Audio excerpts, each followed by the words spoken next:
Life can sometimes feel like a lot, but you don't have to do it alone. I strongly believe that we're stronger together.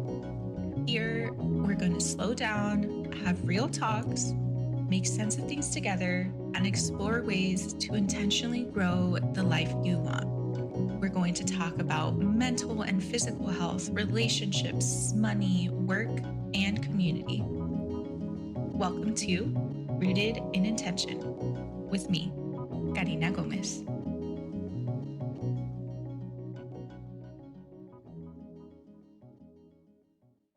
Hi, everyone. Thank you so much for tuning in. Today, we're going to be diving into the very real experiences of navigating the US either as an immigrant or child of immigrants. And I know from my own experience, there's a lot of complexity and nuance that goes into attempting to juggle what feels like a push and pull between two worlds and two ways of being.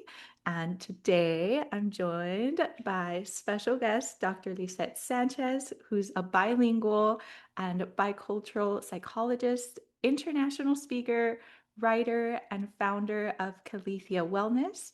Dr. Lisette is very much rooted and dedicated to supporting people navigating the US as first generationers. And with that, Dr. Lisette, can you tell me a little bit about your story and what brought you into the world of psychology? Thank you so much, Karina, for that beautiful introduction. And so something that I am always really proud to acknowledge is that I am the proud eldest daughter of hardworking immigrants from Mexico and El Salvador. And that's such an important part of my identity. And it's my first gen identity has shaped so much of who I am, how I experience this world. And when I entered the field of psychology and as I learned more, I began to recognize some of these patterns that I witnessed that, wow, it's not just me that has these thoughts. It's a generation of folks that are having these shared experiences of living in the in-between. And that's often children of immigrants or immigrants themselves, depending, because when you are experiencing this level of transition into a new country, into a new culture, you're navigating the two worlds. And when you're the first, you often become that bridge between the two worlds for the rest of your family member who may be joining you, or as you're just trying to make sense of the new world that you're in. So let me rewind a little bit in terms of what I do professionally and the hats that I wear. So one of the hats that I wear is as a licensed psychologist. And as a licensed psychologist, I provide individual therapy and where I see clients across the state of California virtually. And I predominantly focus on what I say first gen professionals. Because as first gens, we always navigate so many in-betweens, so many transitions. And one of the transitions that I saw the biggest gap in support for is that transitions from finishing, your education or like the preparation for whatever career you were intending to, and then entering that workforce. Oftentimes in university settings or even whenever we're learning, we have mentors. We have someone who's facilitating Mhm. some of these challenges for us. When we enter the workforce, whether it's a corporation or if it's a trade, you now have this different kind of pressure where you feel the expectation of there's so much that you need to know on your own. And so there's lots of challenges that come up, such as this feeling of not belonging, being an imposter, guilt, because maybe now your 9 to 5 looks very different than your parents' 8 to 8, or however many hours they had to work navigating that. And because I noticed in all my one-on-ones that this was an ongoing conversation, that's when I got into speaking. So I speak at corporations, nonprofits, community mental health, all our types of organizations, and I speak on mostly these unique challenges and strengths of first gens.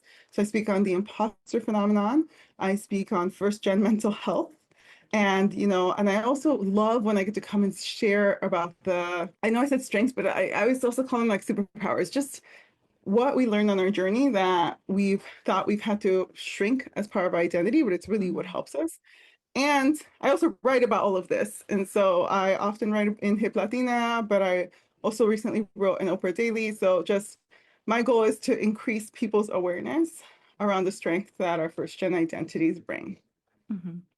And I think that's so powerful that you share from your experience. I think not just with the skill sets that you bring, like as a psychologist, but even just sharing your voice of like your very own experience as a like child of immigrants as well, because I think that was one of the things that I noticed when I was young as well is sometimes not having, I guess, like the modeling for how to show up in that professional space that maybe looked a little bit different from your parents. And I think that there's so much power in probably people being able to like see themselves in you as well.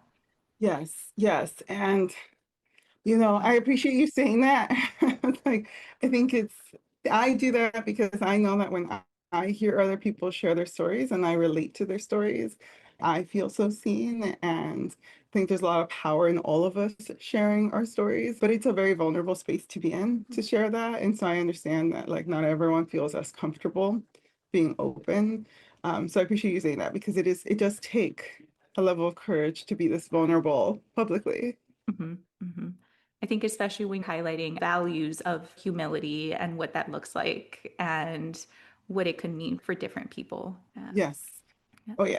And we can spend our whole time talking about humility and how it impacts how we show up as first gens. Yeah. So, with that, you obviously wear a lot of multiple hats as a psychologist, as a coach, as a speaker.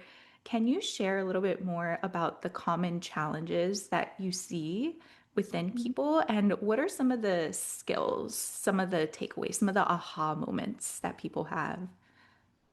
Yeah, so I'm going to talk about one that I see the most frequently, and we're going to talk about it as a challenge, but this is one of those that is a split between a challenge and a strength. So, Karina, have you heard of people talk about parentification? Yes, Have you heard? my own Okay. therapist. So, so for those of you listening, parentification is this experience when you're a child and you are asked or you are placed in positions that are not developmentally appropriate for you at that time. So you become an adult very young, as a way to simplify it.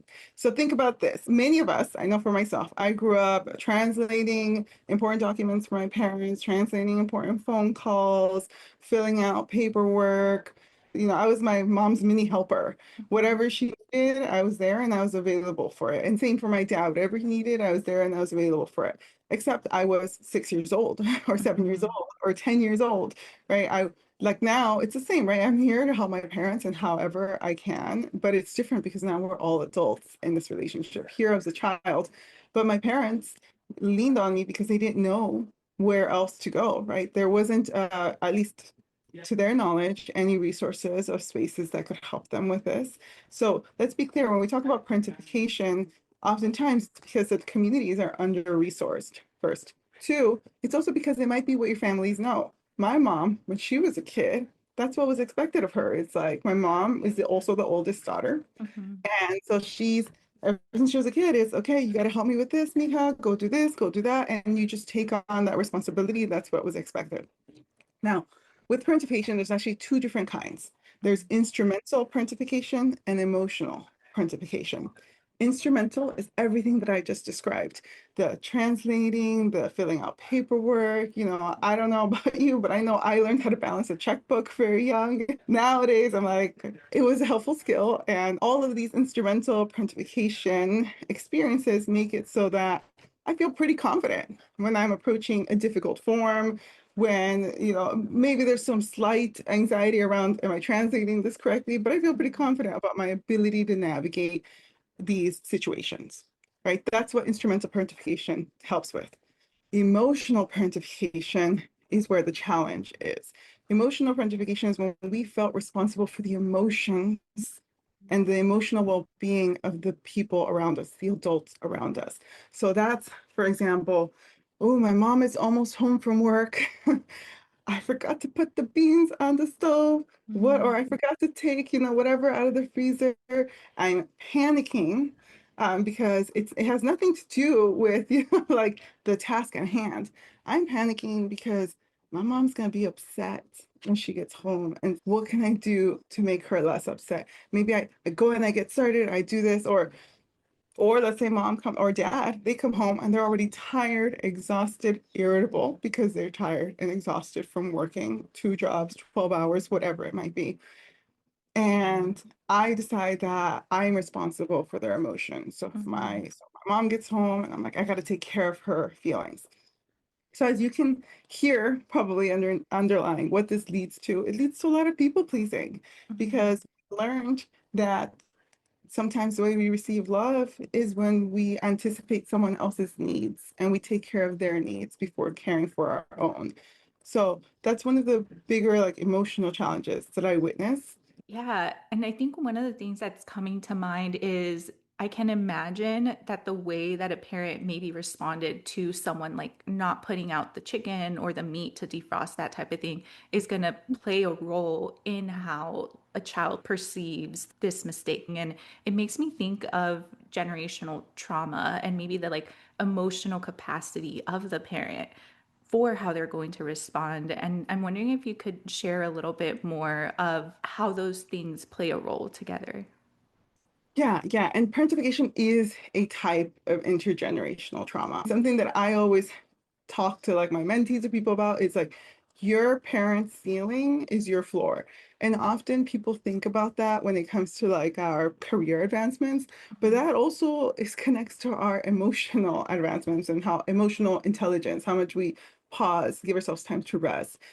In my parents' ceiling, the rest, and even nowadays, they still, no matter how much I push back, it's oh, my mom will have a day where she's off finally after working, you know, her 40-hour work week or however long it is, on her feet all day, exhausted. My mom works as a cashier at CVS. And she'll come home and she'll look around, see, her endless task list of things that she's been wanting to do, projects she wants to do, and she's so tired. And then I'll call her, it's like, oh, mom, how's your day? She's like, good, but I have so many things to do, pero tengo huevonitis. I'm so lazy. I like, and you hear the language, right? Mhm. And I'm sitting there, I'm like, you just had a very long week or day at work. My mom also has like chronic health issues. I'm like, you also like physically have less capacity than the average person. Mhm. Here you are resting, but you can't even rest in a relaxed state because your mind is oh, lazy. I should be able to do this. I should be able to push myself. And so that's another way that like those emotions transfer over because first gens have struggle with rest. Mhm. We Mhm. struggle with relaxing, constantly needing to overachieve, right? So that's you see it as the emotional part, which is I don't want to be lazy. So earlier I talked about it's like your parents might come home and maybe they're irritable Mhm. they're irritable. Maybe they never learned to self-regulate or had the space to self-regulate. And so maybe, it was, we just yelled. We just, like La Ira or whatever. People were like, oh, this person's just grumpy. This person's just this, but never giving the person actually space to process those emotions because of the increased access to technology that people are having. One, two, the stigma around mental health is still really high, but we are Mhm. seeing it decrease because of this.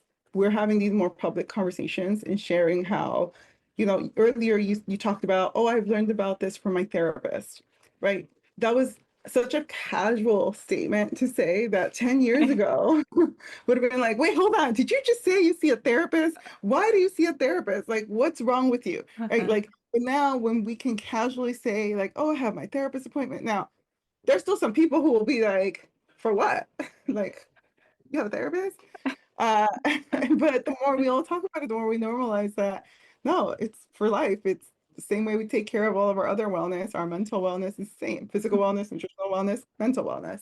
I did a whole episode about mental health and demystifying therapy. And it's interesting, both from internalized messages that I had heard about therapy, and I come from a public health space. So I had already been in a lot of spaces that talked about mental health, and I was still carrying a lot of these messages. But then I was also hearing things that family, that friends would say that hadn't been to therapy. So there is just, I think, still a lot of opportunity to be talking about mental health and destigmatizing it.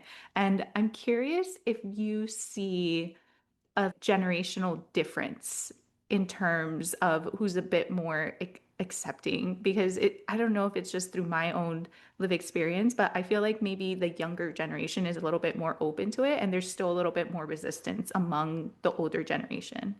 Yes, yeah, I'd say your observations are accurate with my experience, and I'll tell you that, I've worked in a variety of, like right now I'm in private practice, and this is what I specialize with, but I've worked in community mental health, I worked at community colleges, I worked at university counseling centers, I've worked in hospital settings, I've worked in a variety of settings, and I will say that I've learned that the older generation can be open to more of the mental wellness experience once they've actually connected with someone they trust. Mm, So with therapy, the strongest predictor of success, you'll hear all of these modalities like EMDR, brain spotting, whatever it might be. All of this is a foreign language to people who are just not in the field.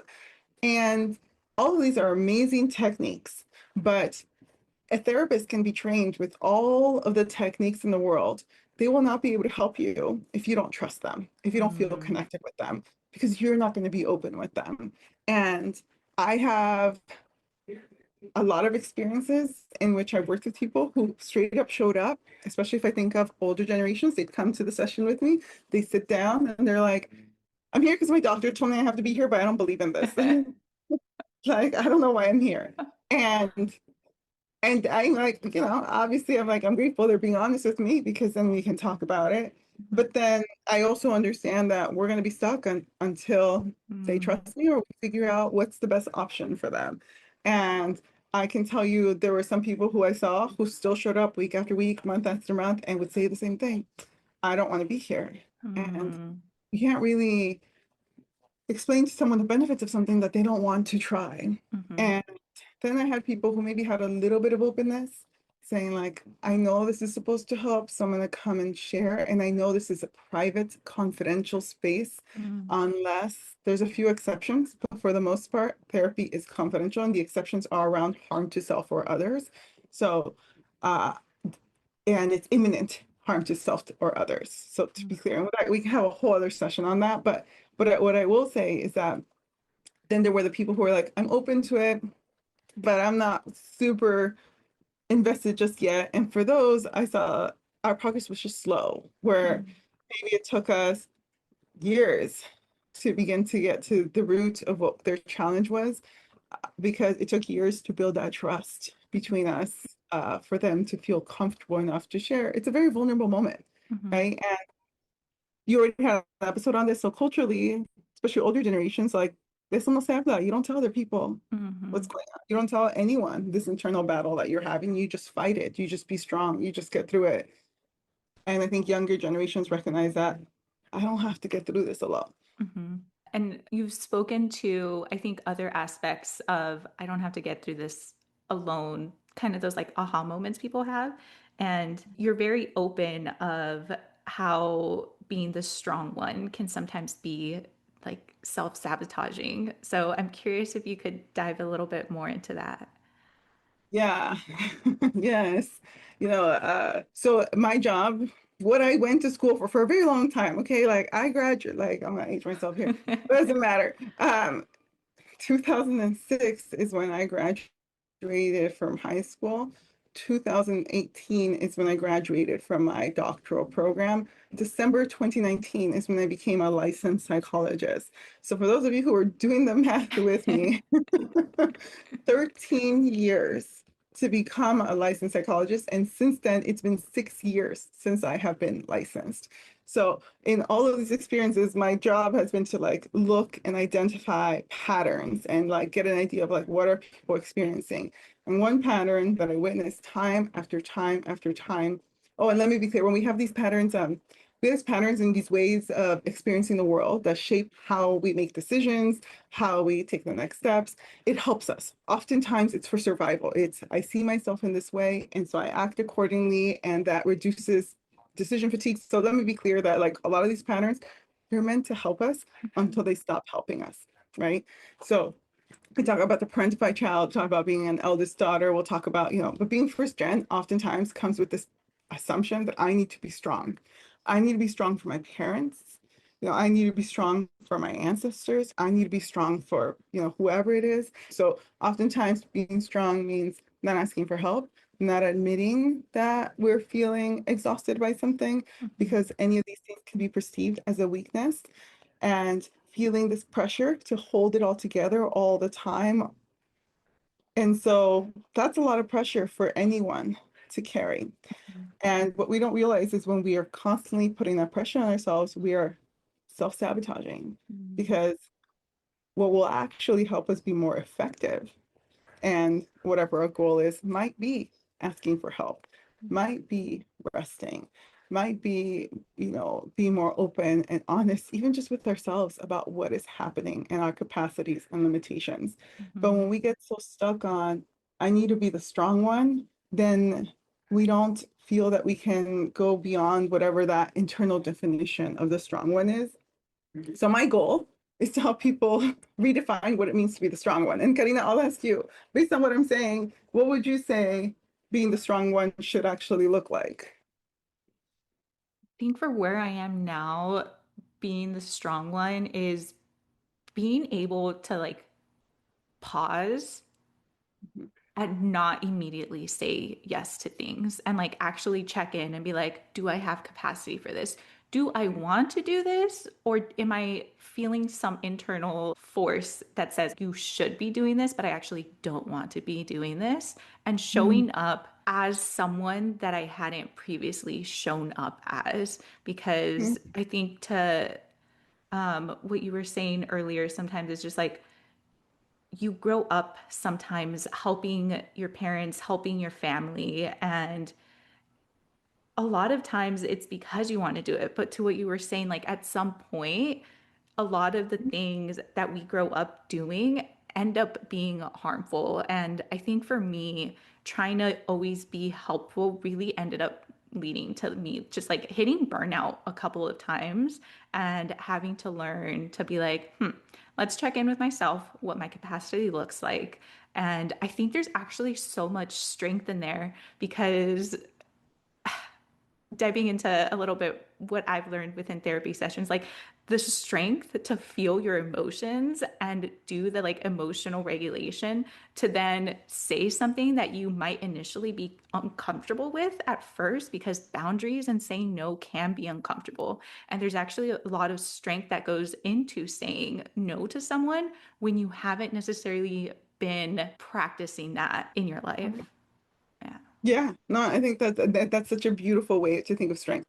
There's strength in pausing and acknowledging our capacity, our limitations, and ourselves and our own needs before saying yes or no to something. But when we fall into the initial definition of strength because of the survival, where it's like, I just say yes, I just do it, I just figure it out. Mhm. And by no means does this mean, like, let me be clear, I think there's lots of talk around boundaries where people hear like, oh, I have to just say no to everything. Like I have to put myself 100% of the time first. There's still like nuance and Mhm. discretion that you utilize moment by moment. You decide what makes sense for you. There's a difference between saying, when I'm at work, my boundary is that I'm setting a do not disturb on my phone so that I can focus. Versus then telling everyone, please don't call me between 9 to 5. You can ask that of people, but that's not a boundary. Like Mhm. your boundary is I'm not as easily accessible. If there's an emergency, people will call multiple times. The call will come through, right? Mhm. Like we'll figure it out. Like another boundary, I guess that I've we'll see is that sometimes people will fall into all or nothing thinking, like, Mhm. oh, I can't go to all the family parties, so I'm going to go to none of them, or I can't Mhm. stay the full time, so I'm not going to go at all.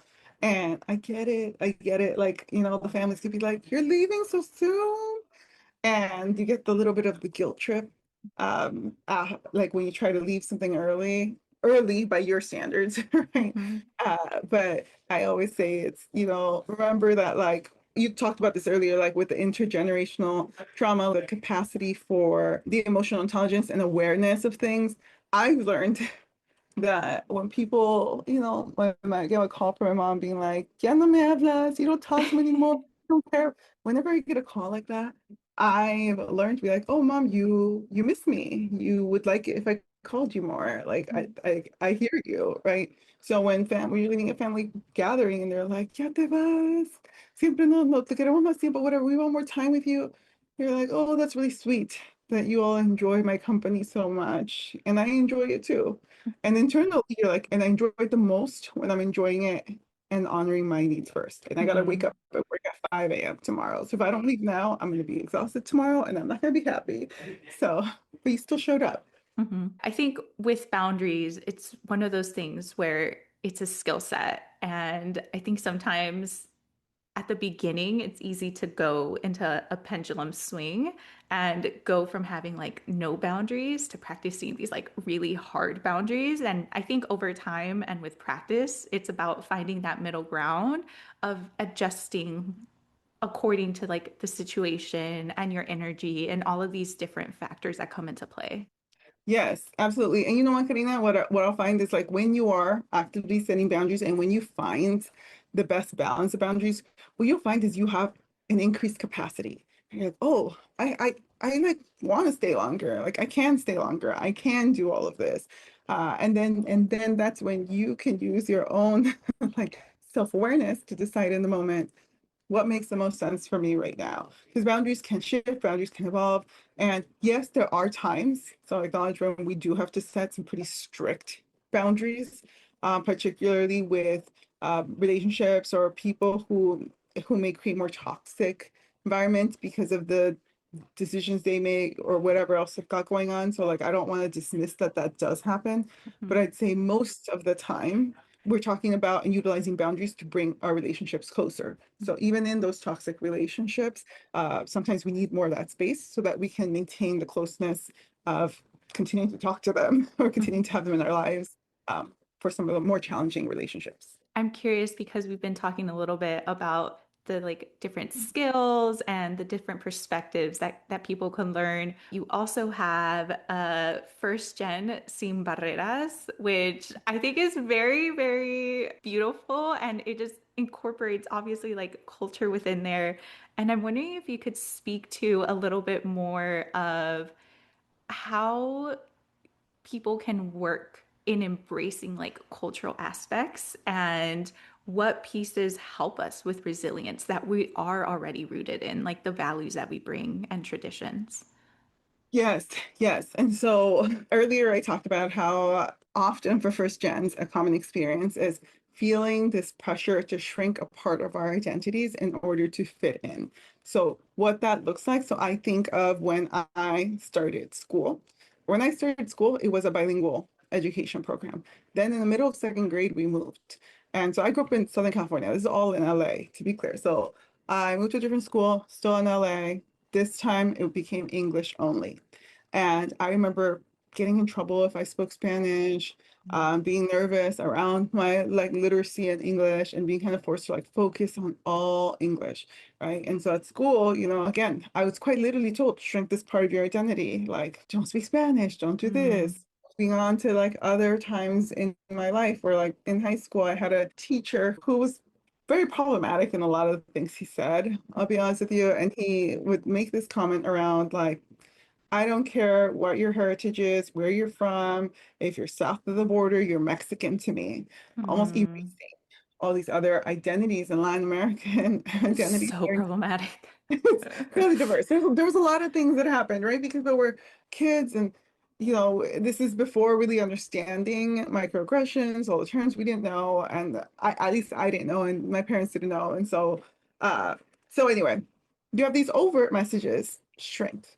You have maybe these like maybe more internal messages because you realize, oh, if I show up, well, there's a reason we code switch automatically, right? We Mm, speak a certain way when we're in certain settings, we change it up in other settings, and sometimes it's automatic and we don't realize it, right? Like, I don't know about you, but I see these memes all the time or these like TikToks where people are like, here's my white person voice, here's like my, Latina voice, here's like whatever. And it's all seems to be silly and funny, but we're also talking about an erasure of an identity, an erasure mhm, of an identity of what's seen as acceptable and what's not. So honor that there's a systemic influence when we talk mm. about this identity, this pressure to shrink those parts of us.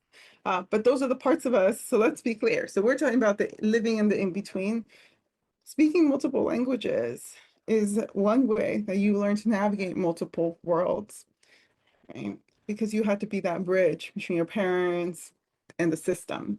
And so when you are in a work setting, you understand the unique nuances of how do you navigate between like the customer and organizational interaction, like just as a simple example. And so that's one, right? So you said about building resilience, but I want to speak on like just the unique strengths that we're bringing into spaces. Mhm. You know how to navigate the in-betweens, which means that you also navigate and adapt during the difficult times for an organization.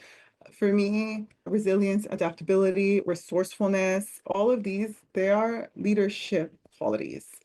And so we were made to think we have to shrink these parts of our identities, but when we actually bring them into these spaces with us, we realize that we were trained to be leaders from when we were young, from when we were speaking. The other one I'll say is confidence. So Karina, I don't know about you, but like, and I feel really silly saying this now, but I definitely never really felt like the most confident person. Um, I I still always have felt moments where I feel that yeah, way. Yeah. I feel like I'm shy. I'm more quiet, believe it or not. Like I was definitely a really shy kid. I didn't want to raise my hand in class. I never went to office hours. I was like, oh, I'm too embarrassed to do this. And it really was my now husband who like kind of pushed me because there was this moment where I was making a decision. Should I stay at my job? Should I go into Mhm. private practice? What should I do? And he's like, well, what's stopping you? And I'm like, I just don't know that I'm confident enough to do that. I'm Mhm. scared. And he looks at me with his like face, like, what are you talking about? He's like, what do you mean you're not confident? He's like, you are the most confident person I know. He's like, think about this. As the first person to graduate high school, to go to college, to whatever, it takes confidence to bet on yourself, to do all of those things. It takes confidence to show up in a place where you barely speak the language, whether it's the English or the Spanish or the corporate versus the like family or whatever. It takes confidence to show up. And so oftentimes, I think what we get stuck in is this idea that confidence is supposed to look a certain way. It's supposed to look like this person who is the most articulate, who is the most, takes up space correctly, doesn't say doesn't say like, doesn't say whatever. That's that can be a version of confidence. But I'll tell you that confidence to me is to show up scared and to show up and do it, and to trust that you're going to get yourself through whatever it is that you're doing, Mhm. and you will learn from it and that you will grow from it. And Mhm. that's confidence to me. Yeah, I love that. I also just want to say that I love the internet because I saw a reel recently and it was talking about confidence and it was highlighting how they're like people have this like misidea that confidence is the feeling. The confidence is the actions because if you are afraid of something, like the fact that you showed up, you had confidence that you were going to be able to like figure it out. And I think that's what I'm hearing you say right now. Yes. And that your husband was really like reflecting back to you of like, hey, you actually did all of these things that you Mhm. didn't have experience in before. Yes. And that's what first gen experience is all about. It's like literally the confidence journey, but we've at some point defined it as not. So Mhm. I know I'm not very confident because, and we get stuck in this mindset, no one taught me. Mhm. No one taught me. I didn't know this. I didn't learn this. And I mean, I feel that. Okay. I feel that so hard. Like I have this memory. So I think of my mom a lot. She'll share these stories with me. And so my mom grew up in a very rural area of El Salvador, and when they came to this country, there's lots of things, even around hygiene, that they just didn't know. And so my mom always carries this shame, Mhm. because when she first came to this country, she like got a job at a factory and someone had to tell her and educate her around deodorants, Mhm. because she just didn't know, right? And so that moment, I know we're talking about deodorant here, but that moment to my mom made her think like, oh man, what else don't I know? Mhm. Like what other mistakes can I make? And when we start to fear making mistakes, we stop growing.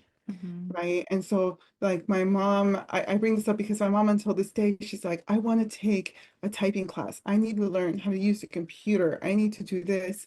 But then I'll hear these, I'm like, okay, mom, let's do that. Like, the local library has this, like we have these programs.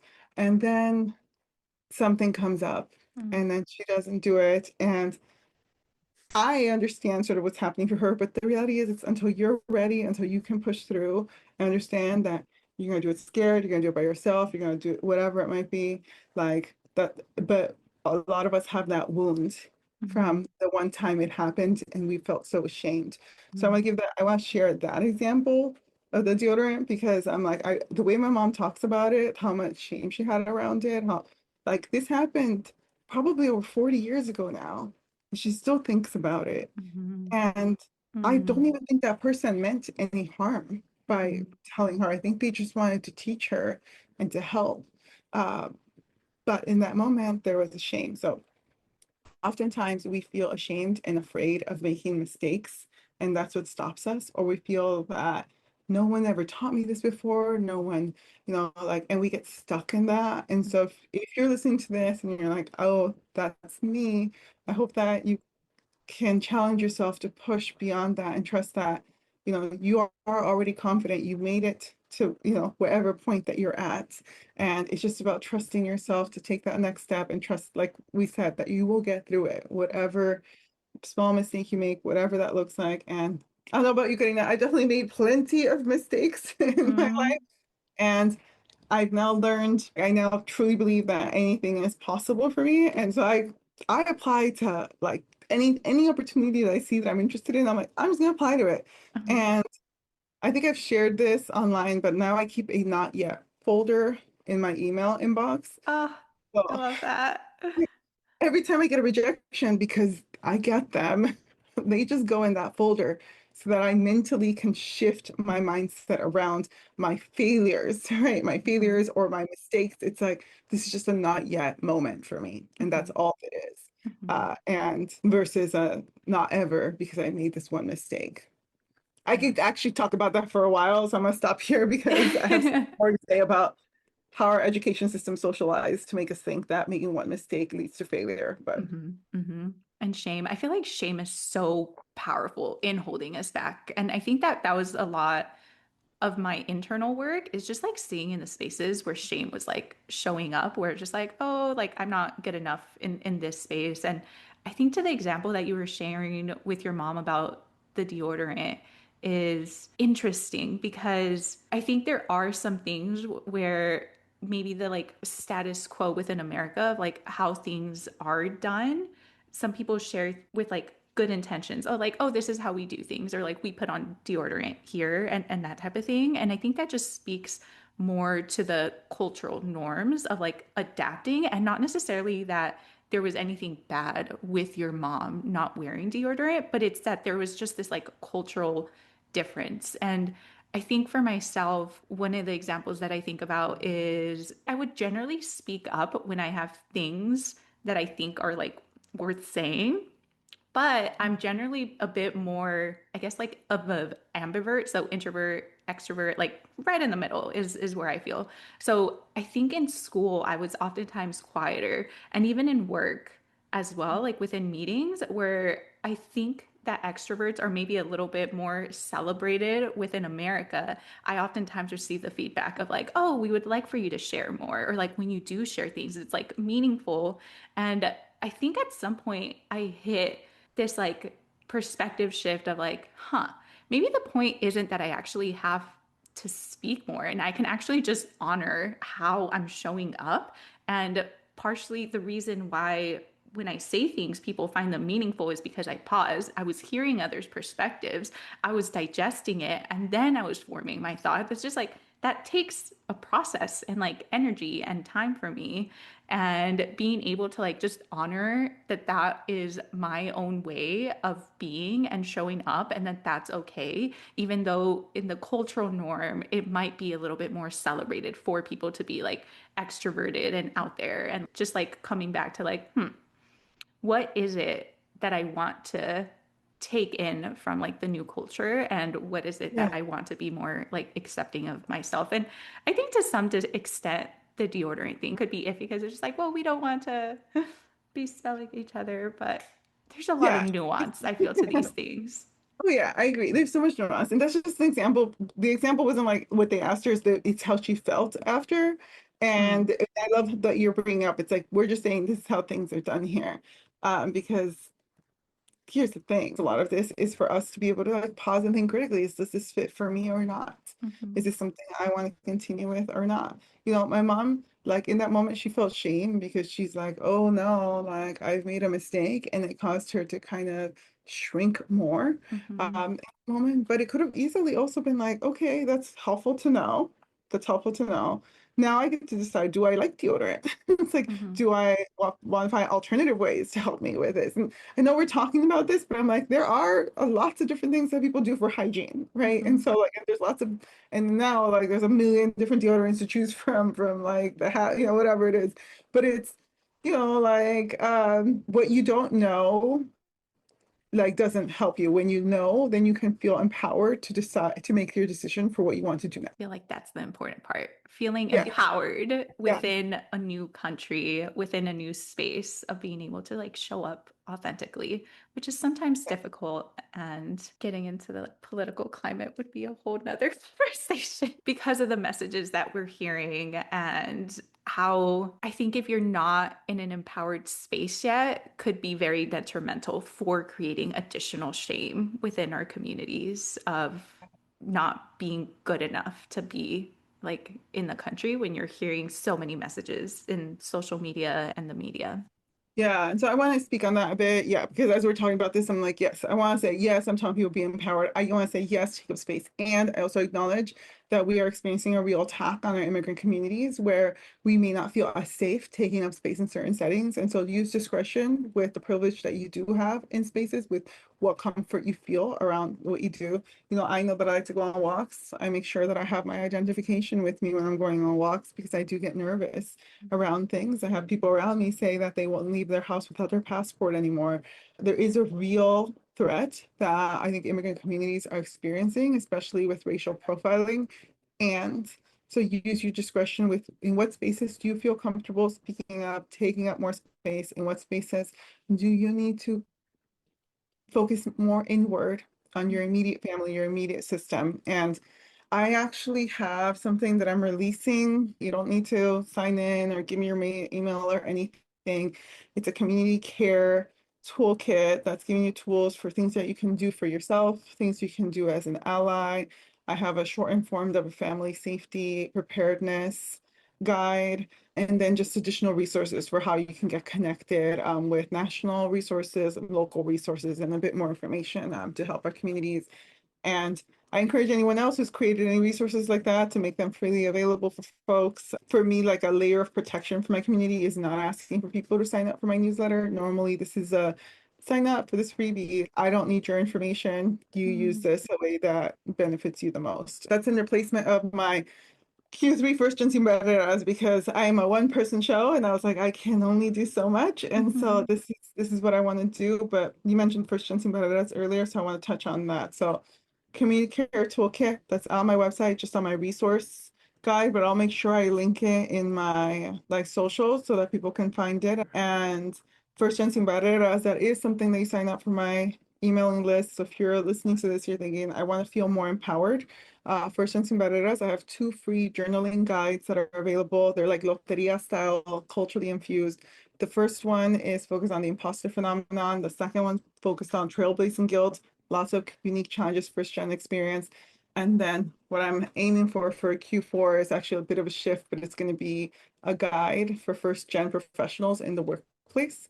And so that's something that I've been working on through like a milestone project that's evolved because, like I said, we shift based on the community needs and also my personal capacity for things. Because as a therapist and as a human, everything going on has also impacted me, and I've noticed my capacity has mhm, dropped. mhm. We're having to process everything that's going on in the world. But Dr. Lisette, thank you so much for sharing the resources with listeners, your expertise for today's conversation.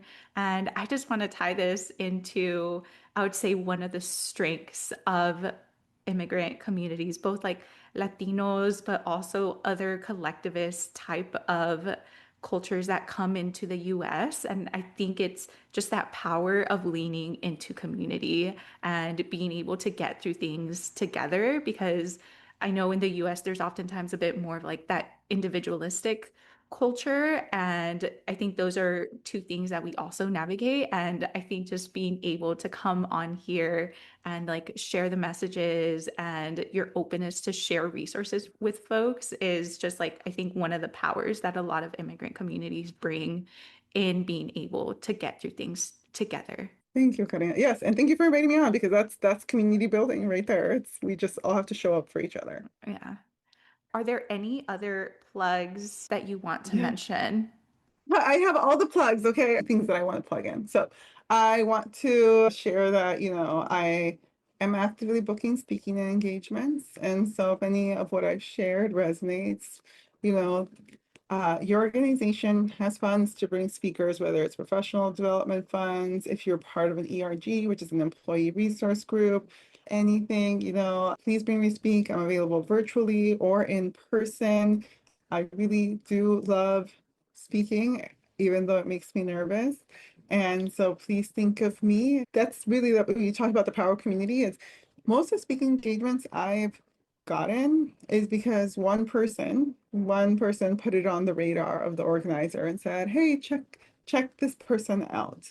Then we had the meetings, and most of the time I don't know this person. It's like, and they're like, oh, this person. I was like, oh, that's so wonderful. This is someone just from my community who like believes in the work that I'm doing in the same way that I believe in it. So please continue to uplift my work in that way. You can follow me on social media on Instagram at the First Gen Psychologist and LinkedIn, the First Gen Psychologist as well. Okay, wonderful. Now you all know if you're looking for a speaker, Dr. Lisette is available, and I'll also include all of the details in the show notes as well for how you could contact her, follow her, check out the resources that she's put out there. And thank you all for joining another episode. And please also remember to go ahead and leave a review and maybe share with a friend that wants to grow as well. So thank you, Thank you. everyone. Thank you for joining me for another episode of Rooted in Intention. Until next time, and remember to keep showing up for the life, relationships, and community you want. Now go, grow the life you want